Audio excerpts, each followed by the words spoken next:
This is webinar number 3 of a 3-part series looking at applying solution-oriented approaches within the Learning Community Joint Support Team Forum. Our prior videos explained the principles behind a solution-oriented approach and how to run a solution-oriented meeting. This video will give an overview of the use of Goal Attainment Scaling, or GAS. Goal Attainment Scaling provides a way to measure the impact of the outcomes that are planned within a JST to see if we have been successful in moving things forward for the young people we discuss in the meeting. Goal Attainment Scaling is a psychometric method featuring individualised, scaled, expected treatment outcomes.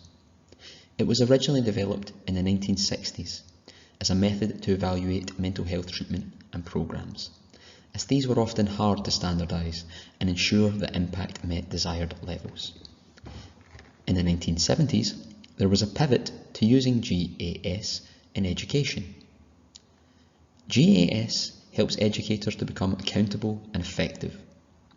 It can be used to assess individual programmes and progress. Mutual determination of goals and their weightings ensures relevance and meaning to parents, families, teachers and young people. The scoring system enables research questions to be answered, while overall evaluation enables administrators to make decisions around their actions and next steps. Although it is not explicitly tied in with solution-oriented approaches, it should be clear how GAS links with SOA. Goal attainment scaling is built on collaboration and communication. This fits with SOA principles such as collaboration enhances change and small change can lead to bigger change, and also aspects of SO practice such as goaling, scaling, etc. These same skills are used for creating desired outcomes within a joint support team meeting. If you can do this well, the GAS should follow readily. It may help practitioners to think about GAS being more about outcomes, so outcome attainment scaling. In order to successfully use a goal attainment scaling approach, we follow these steps. First, when discussing the issues, we prioritise up to 3 areas of concern. This is good advice for JSTs in general when establishing desired outcomes.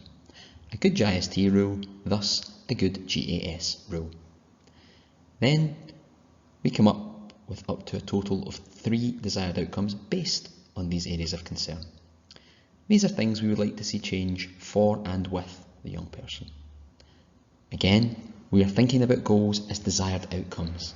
This change in language helps. When we have our 3 desired outcomes, we next select a baseline descriptor for each against which progress can be measured, i.e., if a goal was around, say, a young person regulating their behaviour, think about where the young person is at now and what can they manage. What is the frequency of this? Specify the expected level of outcome after intervention. Think of a realistic expectation based on the current baseline.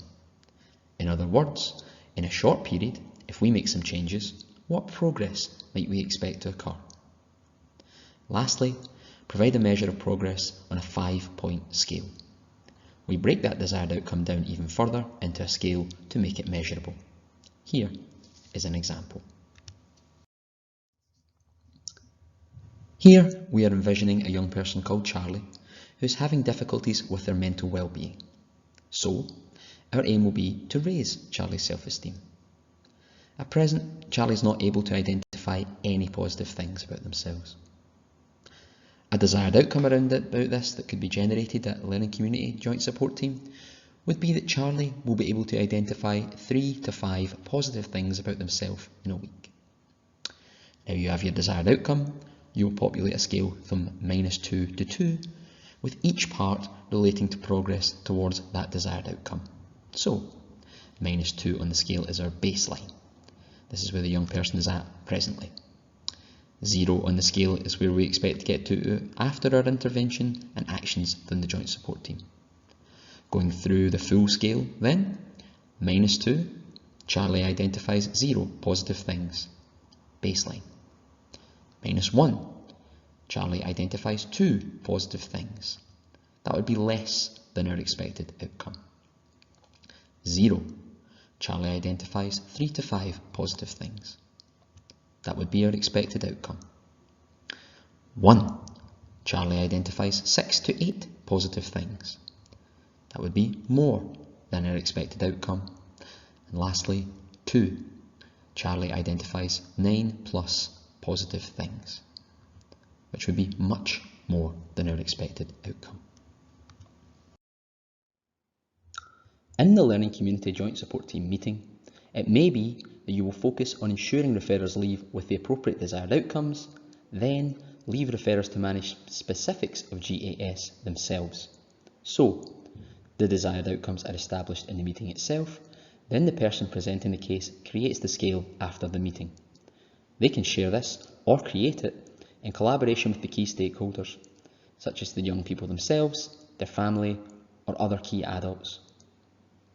Focus group research within Glasgow has suggested that a key factor is that the desired outcomes are appropriate and SMART: specific, measurable, achievable, relevant, and time limited.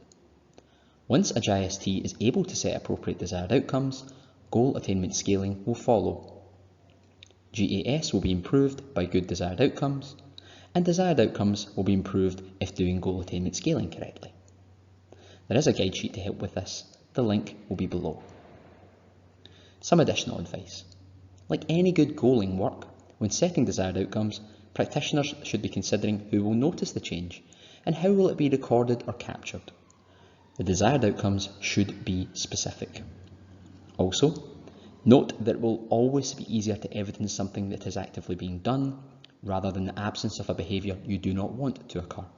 So, for example, if our aim was for the young person to improve their emotional regulation, the desired outcome would be, for example, the young person will tell a key adult if they feel frustrated, as opposed to a desired outcome stating the young person will not become distressed. It will be important to have regular reviews planned to ensure that progress is being made.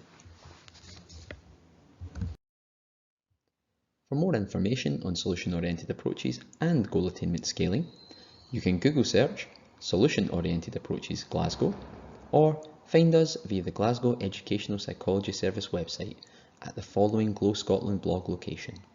Links are in the description below.